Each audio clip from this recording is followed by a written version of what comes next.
Okay friends, one of the first things we need to do to start our job is to safely raise and support the rear of the vehicle so the wheel's off the ground. After that, let's go ahead and remove all 5 of our 19mm lug nuts and then the wheel.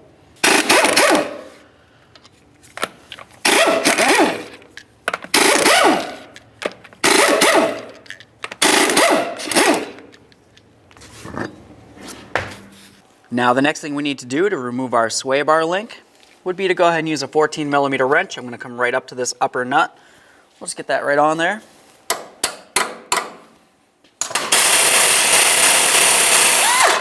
Now I'm just going to give this a couple loving bonks up along here so we can start bringing it out. At the same time, I'll start grabbing all this out of the way as it starts coming off. Now the original sway bar link was actually garbage. I had to cut it out of here, so I went ahead and I put the new one in to the point that we were at during the removal so I can show you how to fully remove this.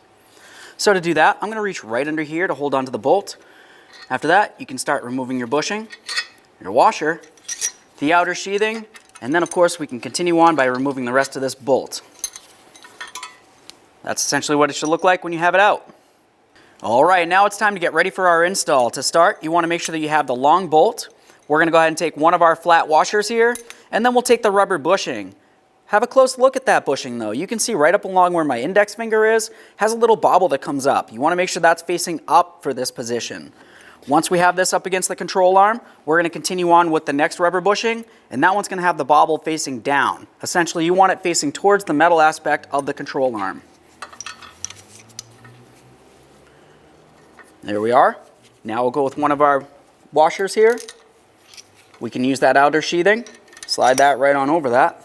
We'll grab another one of our metal washers. We've got another bushing. We want to make sure that we have the little piton facing up towards where the sway bar is right here.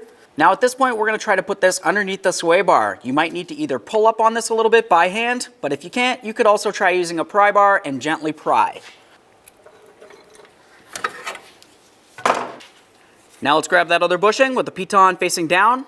One of those washers, put it right up along the top there. Now we can take our locking nut. You want to look at it. On one side, you're going to be able to find a neoprene locker. It almost looks like plastic. On the other side, not so much. You want to have that neoprene facing up. Get that right on there. Now at this point, we can continue on by tightening this. When we do it, we only want to go until you can see the bushings hitting up against the metal areas. So right up against here, you can tell that there's a lot of gap. You don't want to have any gap. But you also don't want to continue tightening until these are completely flattened, in which case they're going to be damaged and you're going to have to replace them early. Now let's have a look at this. I can see that all of my bushings that are right out in the open are touching just as they should be.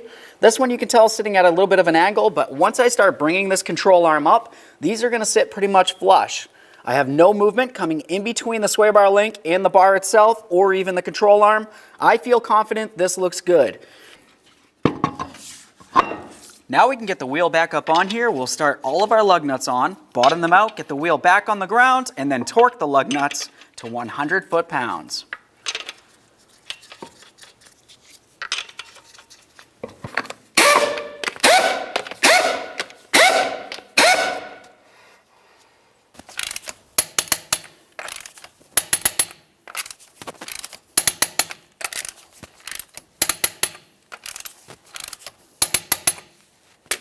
Torqued.